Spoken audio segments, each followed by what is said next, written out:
সেব্য ভগবান, সেবক ভগবান।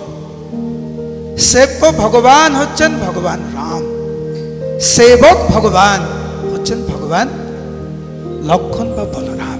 যেই লক্ষণ সেই বলরাম, সেই নিতাই, জয় নিতাই, সেই নিতাই।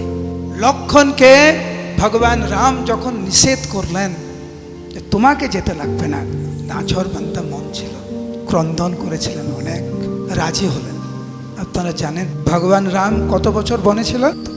এই 14 বছর লক্ষণ এক রাত্রি পর্যন্ত ঘুমাননি। 14 বছর ভগবান রাম এবং সীতা মা যখন বিশ্রামে যেতেন রাত্রিবেলা, আদর্শ সেবক রূপে লক্ষণ কিন্তু গৃহের বাইরে পাহারা দিচ্ছে। আদর্শ সেবক, সব সময় রামের সঙ্গে